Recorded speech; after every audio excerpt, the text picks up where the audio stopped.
بسم اللہ الرحمن الرحیم. السلام علیکم.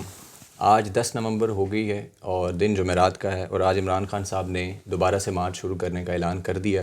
وزیر آباد میں جہاں پہ اٹیک ہوا تھا وہاں سے بھی مارچ شروع ہوگا. اس کے بعد باقی رہنما جو ہیں ان میں جو سب سے امپورٹنٹ ہے اسد عمر صاحب، وہ فیصل آباد ڈویژن سے نکل رہے ہیں، اور کے پی کے سے پرویز خٹک، محمود خان، اور اس کے بعد گلگت بلتستان سے جو ان کے لوگ ہیں وہ بھی آ رہے ہیں. اس کے علاوہ یہ والا مہینہ بہت امپورٹنٹ ہے کیونکہ ایک بہت بڑی تقرری ہونے جا رہی ہے اس مہینے کے اندر، کیونکہ اب تک یہ لگ رہا ہے کہ تقرری ہو رہی ہے، لیکن صدیق صاحب کے پاس اس حوالے سے کیا امپورٹنٹ معلومات ہیں وہ بھی ہم جانیں گے اس میں. لیکن ارشد شریف کا معاملہ آج ایک نیا رخ اختیار کر گیا. اس حوالے سے بھی کچھ معلومات صدیق صاحب کے پاس خاص ہیں اور انہوں نے ویڈیو بھی کی ہے، تو اس کے پیچھے کیا گیم چل رہی ہے وہ بھی جان لیں گے. صدیق بھائی، سب سے پہلے تو میں سمجھتا ہوں امپورٹنٹ ایشو اس وقت ارشد شریف صاحب کا ہے. آپ کو کیا لگ رہا ہے کہ یہ جو اچانک چھپائی گئی آٹوپسی رپورٹ، اس کو کامران شاہد سے ٹی وی پہ آن ایئر کروا دیا گیا، اس کے پیچھے کیا کہانی لگتی ہے؟ دیکھیں، یہ اس کے پیچھے اب لمبی چوڑی نہ بھی سوچیں، دیکھیں تو اتنا ہی کافی ہے کہ کامران شاہد نے یہ بریک کیا ہے. اور کامران شاہد آج کل کس کے اشاروں پر چلتا ہے، کس کا کھلونا ہے، کون اس کو چابی دیتا ہے، یہ کوئی ڈھکی چھپی بات نہیں ہے. کامران شاہد جو ہیں یہ ایک ٹویٹ کرتے ہیں عمران خان کے حق میں، اور کچھ دیر بعد ان سے وہ ٹویٹ ڈیلیٹ کروا دیا جاتا ہے. یعنی اوقات یہ ہے کہ ایک ٹویٹ بھی اپنی مرضی سے نہیں کر سکتے. اچھا، دو طرح کی تھیوریز چل رہی ہیں. ایک یہ چل رہی ہے کہ یہ جو پوسٹ مارٹم رپورٹ ہے یہ رانا ثناءاللہ کے پاس تھی. رانا ثناءاللہ نے مریم نواز کو دی، بھجوائی، اور مریم نواز نے وہاں سے میاں عامر صاحب کو دی، اور میاں عامر نے کامران شاہد کے ذریعے یہ دنیا نیوز پہ کروائی. ایک یہ تھیوری چل رہی ہے، اور اس کی جو وجہ بتائی جا رہی ہے وہ یہ بتائی جا رہی ہے کیونکہ اسٹیبلشمنٹ اور حکومت کے شاید کوئی اختلافات ہیں تقرری کے اوپر. تو نون لیگ اسٹیبلشمنٹ کو امبیرس کروانا چاہتی ہے کہ کیونکہ آپ نے پریس کانفرنس میں یہ کہا تھا کہ یہ غلطی سے ہوا کینیا کی پولیس سے، اور اب یہ ٹارچر ثابت ہو رہا ہے، تو یہ ان کو بیک فٹ پہ لے جانے کے لیے ہے، یا ان کو تھریٹ کرنے کے لیے ہے، یا ان کو وہ کرنے کے لیے. ایک یہ تھیوری چل رہی ہے. دوسری تھیوری ہے وہ یہ ہے کہ نہیں، یہ کامران شاہد نے کسی اور کے کہنے پہ کیا ہے، اور اس کا مقصد صرف یہ ہے کہ یہ ماحول بنایا جا سکے کہ یہ سلمان اقبال صاحب کے خلاف جو ہے وہ کیس سٹرانگ کیا جا سکے. کیونکہ دیکھیں، ایک چیز یہ ذہن میں رکھیں کہ وہ جو خرم اور وقار ہیں، ظاہر ہے ان کے پاس ارشد شریف صاحب کو جو بھیجا تھا، جو اب تک پتہ چل رہا ہے وہ یہ ہے کہ سلمان اقبال صاحب نے بھیجا تھا. لیکن سلمان اقبال صاحب نے اگر ان کے پاس بھیجا تھا، اس کا یہ مطلب نہیں ہے کہ سلمان اقبال صاحب نے خدا نخواستہ یہ ٹارگٹ کلنگ کروائی یا انہوں نے مروایا. تو یہ تو ضروری نہیں ہے، یہ تو ظاہر ہے ایک بنائی گئی ہے کہانی. تو یہ دو تھیوری چل رہی ہیں. لیکن دیکھیں، میں یہ سمجھتا ہوں کہ ایک بہت بڑی غلطی ہو گئی ہے جس نے بھی یہ کروایا ہے، اور یہ کروانے والے پھنس گئے ہیں بہت برے طریقے سے، اور یہ بہت بڑا اپسٹ ہو گیا اور بہت بڑی ان سے غلطی ہو گئی ہے. سوشل میڈیا نے جو ریئیکٹ کیا ہے، جو لوگوں نے ریئیکٹ کیا ہے، وہ آپ کے سامنے ہے. سب اینکرز، سب تو نہیں، ظاہر ہے جو اس وقت انسانیت کے ساتھ کھڑے ہیں، جو آئین اور قانون کے ساتھ کھڑے ہیں، جو ہیومن رائٹس کے ساتھ کھڑے ہیں، وہ سب اینکرز، وہ تمام لوگ سوشل میڈیا پہ ریئیکٹ کر رہے ہیں، بات کر رہے ہیں، ایکسپوز کر رہے ہیں. اور سوائے ان کے جو پی ڈی ایم کے نہیں، لیکن دیکھیں، جتنے مرضی لوگ ریئیکٹ کر رہے ہیں، یہ ہم نے دیکھ لیا پچھلے 6.5 مہینے سے، جتنا مرضی ریئیکشن آئے کسی کو فرق نہیں پڑتا اس چیز کا. نہیں، میں تو یہاں ٹھیک پہ ہے، یہ انسانیت کے پوائنٹ سے ٹھیک ہے. میں اس کو تھوڑا سا ایک وہ آگے بات کر لوں، پھر آپ کا پوائنٹ ویلڈ ہے، آپ کا پوائنٹ غلط نہیں ہے. آپ یہ کہہ رہے ہیں کہ پورا پاکستان خلاف کھڑا ہے، تو پھر کیا ہو گیا؟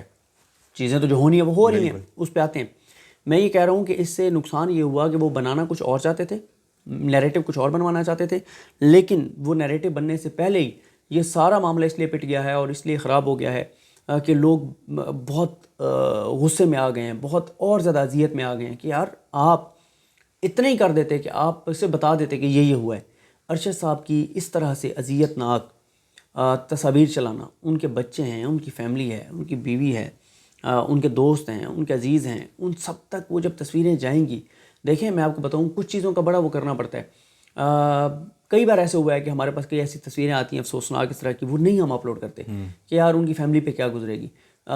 کئی بار پچھلے دنوں ایک ویڈیو چل رہی تھی جس میں پاک فوج کے جوانوں کے اوپر فائرنگ ہوئی اور ان کو شہید کیا گیا ایک گاڑی میں، اور وہ دہشت گردوں نے ویڈیو بھی بنا کے اپلوڈ کیا، اور ہمارے بہت سارے لوگ اس کو ٹویٹ کر رہے تھے. میں نے لوگوں کا خدا کا واسطہ نہ کرو، ان کی فیملیز پہ کیا گزرے گی. بڑا المناک تھا نا، وہ بڑا تکلیف دہ تھا جس طرح سے ان کو شہید کیا گیا. بالکل اسی طرح سے ارشد صاحب کی یہ تصویریں چلوانا، دیکھیں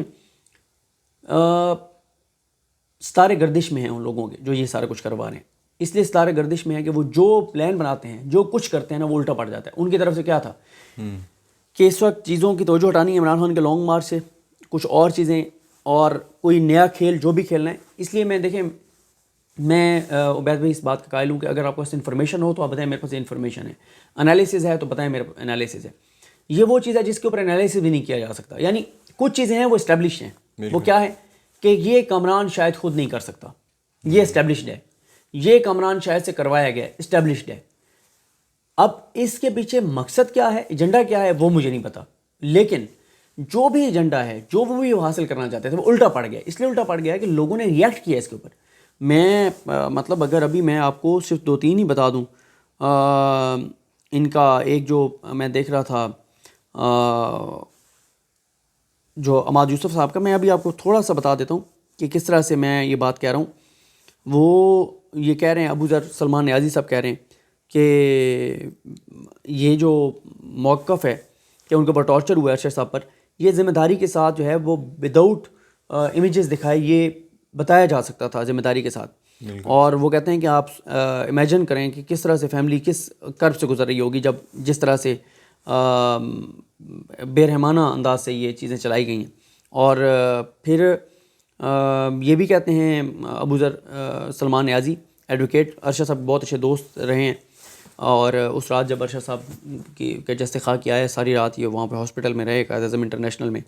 وہ یہ کہتے ہیں کہ ان تصاویر کا ایک مقصد اگر یہ تھا کہ اس سے خوف و ہراس پھیلایا جائے صحافیوں میں اور لوگوں میں کہ دیکھو اگر جو بولے گا تو اس کے ساتھ یہ ہوگا، تو وہ کہتے ہیں کہ اس سے زیادہ پھر اس کے نفرت کا اضافہ ہوا ہے اور ایک نہ ایک دن سب کو اس کا حساب جو ہے وہ دینا پڑے گا. عماد یوسف کہتے ہیں کہ ظلم کیا، اس کے بچوں کا تو سوچ لیا ہوتا یہ تصاویر چلانے سے پہلے. ماریہ میمن صاحبہ کہتی ہیں کہ بغیرتی کی ہر حد پار ہو چکی ہے.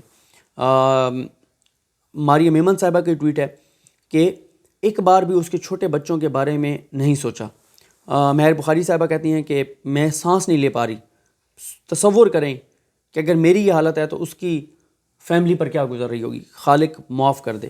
سینیٹر اعجاز چودھری صاحب کا ٹویٹ ہے، وہ کہتے ہیں کہ ارشد شریف کی شہادت واضح طور پر ٹارگٹ کلنگ کا کیس ہے. امپورٹڈ حکومت کا موقف کہ یہ غلطی سے کسی کے شبے میں قتل ہوا مسترد ہو گیا. سپریم کورٹ کے تحت اسپیشل کمیشن اقوام متحدہ سے مل کر تحقیقات کرے، اس کے علاوہ کوئی حل نظر نہیں آتا. یہ درست کہا ہے انہوں نے. فیاض محمود صاحب کہتے ہیں کہ نور مقدم کی CCTV فوٹیج سامنے آئی تو ہم نے خود سے فیصلہ کیا کہ یہ ویڈیو فیملی کے لیے دردناک ثابت ہو سکتی ہے، اس لیے ہمارے پاس ہونے کے باوجود ہم نے نہیں چلائی. آج ارشد شریف صاحب کی مبینہ تصاویر ٹی وی پر چلا دی گئیں، یہ بھی نہ سوچا گیا کہ فیملی پر کیا بیتے گی. اللہ پاک اس فیملی کو صبر دے. انہوں نے لالیکا صاحب نے ایک ٹویٹ کیا جس میں لالیکا صاحب کے ہی ٹویٹ کو جو ہے انہوں نے کو ٹویٹ کیا تھا.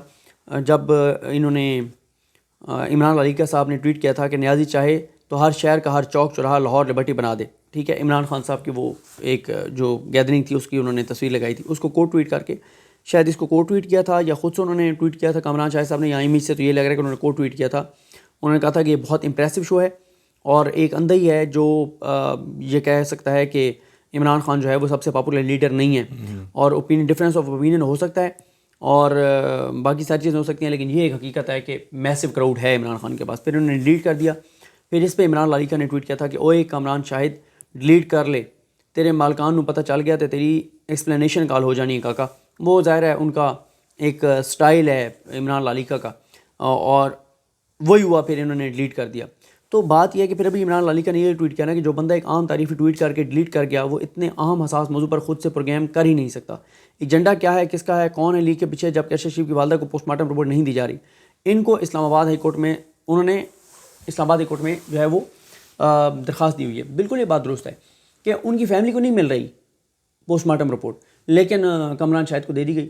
اور اس کے پیچھے نا ایک میں چیز جو نوٹ کی ہے، ارشد شریف پہ کیسز سٹارٹ ہوئے اور ہمیں اچھی طرح یاد ہے اس رات عماد یوسف کو اٹھایا گیا اور جس طرح ننگا کر کے ٹارچر کیا گیا. ارشد شریف کو میری اطلاعات کے مطابق ان کو پتہ لگ گیا تھا کہ ان کے پیچھے کوئی ٹیمیں ہیں، ان کو پکڑا جائے گا. وہ اسی وجہ سے ملک سے نکلے. جنہوں نے 17 مقدمات کیے، ملک دشمنی والے بھی، دبئی سے بھاگنے پہ مجبور کیا، آج وہ وکٹم کھیلنے کی کوشش کر رہے ہیں کہ وہ ارشد تو ہمارا تھا، بڑا ظلم ہو گیا. یہی کامران شاید یہ حرکت کر رہا ہے. نہیں، میں اس سے بالکل اتفاق نہیں کرتا. نہ تو وہ یہ کہنے کی کوشش کر رہے ہیں کہ ارشد شریف ہمارا تھا. یہ میں سوری میں اس سے اختلاف کر رہا ہوں مکمل طور پر. یہ جو کامران شاہد سے چلوایا گیا ہے یہ بہت بڑی گیم ہے اور لیکن میں نے آپ کو بتایا کہ یہ الٹی پڑ گئی ہے. اس لیے الٹی پڑ گئی ہے کیونکہ سب لوگ ریئیکٹ کر رہے ہیں, سب لوگ یہ کہہ رہے ہیں کہ یار ظلم کیا ہے جس نے بھی یہ کیا, اور پتہ ہی ہے سب کو. اچھا نہیں, جس دن مرڈر ہوا خبر نہیں چلی, پہلے سوشل میڈیا پہ خبر آئی, لوگوں نے سلمان اقبال کو برا بھلا کہنا شروع کر دیا, لیکن بعد میں پتہ چلا نا کہ سلمان اقبال کے ساتھ کیا چل کیا رہا تھا. فیصل وابڈہ سے پریس کانفرنس کروائی جاتی ہے, بڑی امپورٹنٹ, سب کو پتہ کس نے کروائی ہے, اور اس نے کہا جی میرے پاس ثبوت بھی موجود ہیں, تو اس سے ثبوت کیوں نہیں لیے گئے, پہلا سوال. اس کے بعد اس نے تھوڑا سا ہنٹ دیا سلمان اقبال اور ان چیزوں کے حوالے سے, میں بندے بھی جانتا ہوں, سارا کچھ ہے. پھر ایک بڑی پریس کانفرنس ہوئی, DGI D G I S P R, اس میں سلمان اقبال کے بارے میں سوال پوچھا گیا باقاعدہ. انہوں نے کہا جی بالکل ایکسٹراڈیٹ ہونا چاہیے, شامل تفتیش کیا جانا چاہیے. اس سے تھوڑی دیر پہلے ہی عامر متین صاحب نے ٹویٹ کر دی تھی کہ سلمان اقبال تم نیکسٹ ٹارگیٹ ہو, اس کے بعد عمران خان تم نیکسٹ ٹارگیٹ, اور مراد سعید کا بھی حوالہ دیا تھا. رانا ثناء اللہ بھی یہی باتیں تقریباً دہرا چکے ہیں. تو مجھے یہ لگ رہا ہے کہ یہ ساری کہانی اب ان پہ ڈالی جائے گی کہ جی انہوں نے تو ملک سے نکالا تھا, اور جس طرح آپ نے بتایا بھی ہے وہ لیٹر جو سپریم کورٹ کو لکھا گیا. بالکل یہی کہانی ہے. اور لیکن میں آپ کو بتا رہا ہوں کہ جس کا بھی یہ کوئی پلان تھا, وہ پلان اس لیے ناکام ہو گیا کہ لوگ اب سمجھدار ہو گئے ہیں, لوگ بیوقوف نہیں ہیں, جاہل نہیں ہیں. لوگوں کو جو جاہل سمجھتے ہیں وہ خود جاہل ہوں گے. کہ کوشش تو یہی ہے نا, جو گریوڈ پارٹی ہے, متاثرہ پارٹی ہے, اسی کو ملزم بنایا جا رہا ہے اس میں, کوشش تو یہی کی جا رہی ہے. بالکل ایسے ہی ہے, اور یہ ایکسپوز ہو گیا ہے. دیکھیں نا, لوگ ریئیکٹ کر رہے ہیں کہ آپ نے اتنی مطلب تکلیف دہ تصاویر چلا دی ہیں, مطلب یہ کیسے ہو سکتا ہے. یہ پورا ایجنڈا ہے جس میں دنیا نیوز شامل ہے, جس میں میاں عامر شامل ہے, جس میں کامران شاہد شامل ہے. یہ اور یہی سارے صحافی تانے مار رہے تھے, بھاگ گیا, دوڑ گیا, میرے کرن ارجن آئیں گے, عثمان بخاری اور اس طرح کے لوگ, پھر عمران ریاض اور ساری چیزیں. بالکل ایسے. اچھا, اس میں پھر ایک اور امپورٹنٹ چیز اس کے بعد یہ نکلتی ہے, لوگ اس وقت سوال یہ کر رہے ہیں کہ جو کامران شاہد نے اب وہ دکھانا شروع کیا ناخن جی اور اس طرح کی چیزیں, آپ لوگوں نے ڈیڈ باڈی دیکھی تھی جب پاکستان آئی؟ ڈیڈ باڈی کسی نے بھی نہیں دیکھیں. میں نے تو خیر اس وجہ سے بھی مجھے اس وقت تو ہاسپٹل میں تو موقع نہیں ملا, لیکن بعد میں بھی میں نے نہیں دیکھی. جب میرے پاس موقع تھا بھی سی میں دیکھ سکتا تھا, یعنی چہرہ دیکھ سکتا تھا. اس لیے چہرہ نہیں دیکھا کہ ظاہر ہے میں یعنی ایک ہوتا ہے نا عمر بھر کے لیے آپ کو وہ آخری ان کا وہ والا چہرہ آپ کو یاد رہ جاتا ہے کہ آپ نے آخری بار ان کو اس حالت میں دیکھا تھا. تو میں نے دیکھا نہیں, لیکن جو ہاسپٹل میں جنہوں نے دیکھا بھی تھا انہوں نے صرف ان کا چہرہ دیکھا تھا, مطلب باقی کچھ نہیں, کسی کو نہیں باڈی نہیں دیکھی تھی, جو میری انفارمیشن ہے جہاں تک مجھے پتہ ہے. یعنی عمران ریاض خان ہوں, باقی سارے لوگ, کیونکہ ارشد صاحب جو ہے نا وہ ایک تابوت کے اندر بند تھے. نہیں تو غسل جس نے دیا. ہاں اچھا, جو غسل والی بات ہے وہ مجھے اب چیک کرنی پڑے گی کہ کیونکہ سوال اٹھ رہا ہے کہ بھئی یہ چیزیں سامنے آ رہی ہیں تو آخر ظاہر ایک پروسیس سے ہو ہاں, کے وہ چیک کرنا پڑے گا. یہ بھی دیکھنا پڑے گا نا کہ آیا غسل یہاں پہ دیا گیا یا وہ, کیونکہ ادھر سے جس طرح سے وہ ساری چیزیں ہو کر آئی تھیں. لیکن یہ وہ چیز تو ویسے فیملی دیکھ رہی تھی. میں اس لیے عرض کر رہا ہوں نا کہ یہ وہ چیز ہے جس کا مجھے کیونکہ پتہ نہیں ہے, تو میں ایویں ہوائی بات کر دوں, ٹھیک ہے, کیونکہ ان دنوں میں سچویشن آپ کے سامنے ہے جو تھی. اچھا, جو تصویر آئی تھی نا سب سے پہلے جب جاری ہوئی تھی وہ سیٹ کے اوپر اس طرح, اس میں یہ والی آنکھ جو تھی اس پہ الگ ہی کوئی ٹارچر کا نشان تھا, اور اس وقت بھی سوال اٹھنا شروع ہوئے تھے کہ یہ ٹارگٹ کلنگ ہے تو یہ آنکھ کیوں سویل ہوئی ہے. لیکن اس کے بعد ظاہر ہے پھر چیزیں ڈریگ کر دی گئیں. اچھا, اب یہ ارشد شریف والا معاملہ تو ہو گیا, اس پہ کچھ جس طرح آپ نے بتایا کہ بھئی لگ رہا ہے کہ شاید کشتی چل رہی ہے دو پارٹیوں کی, اور وہ کون سی ہیں سب کو پتہ ہے. گورنمنٹ پن کرنے کی کوشش کر رہی ہے عمران خان کو, مراد سعید کو, اور جو سلمان اقبال ٹائپ لوگ کو بدلہ بھی لے لیا جائے. یہ امپورٹنٹ مہینہ. عمران خان صاحب نے دوبارہ لانگ مارچ کا کہہ دیا کہ ہم کریں گے. مجھے جو اطلاعات ملی تھیں ہم سب کو مطلب پتہ لگ رہا تھا, اور یہ خبر بھی آئی تھی کہ کسی کو یہ ٹاسک ملا کہ عمران خان کو اسلام آباد نہیں آنے دینا, روکو. اٹیک ہو گیا اور رک بھی گیا, لیکن وہ دوبارہ سے مطلب چل پڑے ہیں, تو کہا جا رہا ہے کہ دوبارہ اٹیک بھی ہو سکتا ہے. آپ کو کچھ ایسا لگتا ہے؟ دیکھیں, ایک تو بات یہ کہ عمران خان صاحب بالکل اٹیک دوبارہ ہو سکتا ہے, اس میں کوئی شک نہیں ہے, کیونکہ اب ایک ہی چیز رہ گئی کہ عمران خان کو جان سے مروا دیا جائے. اس کے علاوہ تو سارا کچھ کر کے دیکھ لیا گیا. لیکن میرا یہ خیال ہے, اور میں سمجھتا بھی ہوں کہ تحریک انصاف کو یہ بات دیکھنی چاہیے کہ آپ جب عمران خان صاحب نکلیں تو بلٹ پروف کنٹینر ہونا چاہیے. اور یہ بات چل بھی رہی ہے کہ کنٹینر اب جو ہے وہ بلٹ پروف کنٹینر ہوگا اور بڑی سیکیورٹی ہوگی, چیزیں ہوں گی. یہ نہ ہو کہ دوبارہ اسی طرح سے اوپن کنٹینر, وہ اب تو ہو گئی نہیں اوپن کنٹینر, اب میرے خیال ہے کہ سیکورٹی کی بہت سختی ہے. باقی جو گورنمنٹ کر رہی ہے وہ ہم نے دیکھ لیا, FIR جس طرح سے درج ہوئی ہے, ایک بندے کا ذکر ہے, لیکن آج وہ میٹنگ ہوئی ہے PTI اور انہوں نے کہا کہ جو کمیٹی بنائی تھی CTD کی اور باقی انہوں نے کہا جی 2 لوگ تھے, اب وہ بھی ہو گیا. اس کے بعد یہ سارا جو اس کور اپ کیا جا رہا ہے اور یہ گیم جو چلائی جا رہی ہے, اور عمران خان نے آج ایک نام کہا جی میں اور لوں گا, اس کو کس نظر سے دیکھ رہے ہیں, کیا ہونے جا رہا ہے آگے؟ دیکھیں, چیزیں خراب ہو رہی ہیں, ابھی تک ٹھیک نہیں ہو رہی, چیزیں خرابی کی طرف جا رہی ہیں, لیکن اس کا انجام کیا ہوگا کسی کو کچھ پتہ نہیں ہے. اور یہ جو تقرری والی باتیں چل رہی ہیں, کوئی کیا چل رہا ہے؟ وہ دیکھیں تقرری والا جو معاملہ ہے نا, وہ شہباز شریف صاحب کیونکہ لندن میں, اور وہاں پہ فیصلہ ہونا ہے، اور وہاں پہ فیصلہ یہی ہے کہ تقرری آیا، نئی تقرری ہونی ہے، ایکسٹینشن ہونی ہے. اگر نئی تقرری ہونی ہے تو کون ہونی ہے، یہ وہاں پہ ڈسکشن چل رہی ہے، وہاں پہ فیصلہ ہو رہا ہے. اور ابھی تک کسی کے پاس کوئی خبر نہیں، کیونکہ میں نے جو چیک کیا ہے وہ یہ ہے کہ سبنی ابھی تک موو نہیں ہوئی جی ایچ کی. نہیں تو یہ جو کہانی چل رہی تھی کہ جی کوئی ان کو ہفتے کا ٹائم ملا کہ اس کے اندر فیصلہ کریں ورنہ ماشاء اللہ ہو جائے گا. نہیں دیکھیں میں آپ کو بتا رہا ہوں کہ ہوتا کیا ہے، خبر نہیں ہے نا کسی کے پاس، یا کم از کم میرے پاس تو نہیں ہے، شاید اور لوگوں کے پاس ہو، میرے پاس کوئی خبر نہیں ہے. تو جب خبر نہیں تو کیا کہہ سکتے ہیں. عاصم منیر کا نام کیوں لیا؟ کوئی اس کے پیچھے کوئی خاص وجہ وہ پتہ ہے؟ دو چیزیں ہو سکتی ہیں، یا تو خواہش ہو سکتی ہے نون لیگ کی ان کو لگانا، یا ٹریپ ہو سکتا ہے کہ خان صاحب کو فرینڈ کیا جائے. نہیں خواہش بھی کیوں؟ مطلب ایک بات ہوتی ہے نا کہ آخر کوئی خاص ہاں اس کی وجہ یہ ہے کہ وہ ان کے بارے میں سمجھا جاتا ہے یا کہا جاتا ہے کہ جب وہ ڈی آئی ایس آئی تھے تو خان صاحب کے ساتھ کچھ ان کی چیزیں ٹھیک نہیں تھیں، تو خان صاحب نے ان کو ہٹوایا تھا، تو وہ بھی خان صاحب کے لیے گرج رکھتے ہیں، اور خان صاحب بھی ان کے لیے کوئی جذبات ٹھیک نہیں رکھتے. تو یہ وجہ بتائی جاتی ہے. حالات ویسے آپ کو کیا لگتا ہے تجزیہ کیا ہے، کس طرف جا رہے ہیں؟ یہ 2 ہفتے بڑے امپورٹنٹ ہیں. نہیں کچھ بھی نہیں کہا جا سکتا، کچھ بھی نہیں کہا جا سکتا. مطلب پاکستانی ابھی سکون کا سانس نہیں لے سکتا. نہیں ابھی تو چیزیں خراب ہوں گی. اور ٹھیک ہے چلیے، یہ امپورٹنٹ معلومات تھیں تقرری کے حوالے سے بھی اور یہ مارچ کے حوالے سے بھی.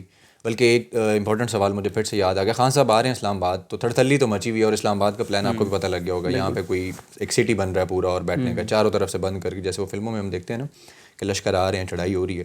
تو رانا ثناء اللہ تو کچھ تو پلان کر رہے ہیں، یہ تو طے ہے. دیکھیں رانا ثناء اللہ کی پلاننگ اس لیے نہیں چلے گی، 12-13 ہزار کی فورس ہے ان کے پاس ٹوٹل، اور 7 پوائنٹس کے اوپر لوگوں نے انٹر ہونے ہیں، تو وہ نہیں کر پائیں گے. لیکن سروائیول فار دا فٹس ایک تھیوری ہے کہ سر اپنے بچاؤ کے لیے ہر حد تک جا سکتے ہیں. 7 پوائنٹس نہیں روک سکتے آپ 12,000 کی فورس کے ساتھ. رینجرز، فوج کوئی بھی آپشن استعمال ہو سکتا ہے. فوج ریڈ زون میں رہے گی، فوج ریڈ زون سے آگے نہیں آئے گی. اور فرض کریں اگر کوئی اس میں کوئی مسئلہ کروا دیا جاتا ہے، کوئی رولا ایشو جیسے وہ پہلے تو ہوا، پھر چیزیں ہیں، لیکن 7 پوائنٹ سے لوگ آئیں گے، نہیں روک سکتے کسی صورت بھی. ٹھیک چلیں جی، بہت شکریہ صدیق بھائی کا کہ انہوں نے مجھے ٹائم دیا بڑے عرصے کے بعد، اور بعد میں بھی انشاءاللہ کوشش کرتا رہوں گا. ان کے پاس بڑی امپورٹنٹ خبریں ہوتی ہیں. اب تک کے لیے اتنا ہی. اپنا بہت سارا خیال رکھیے گا. اللہ حافظ.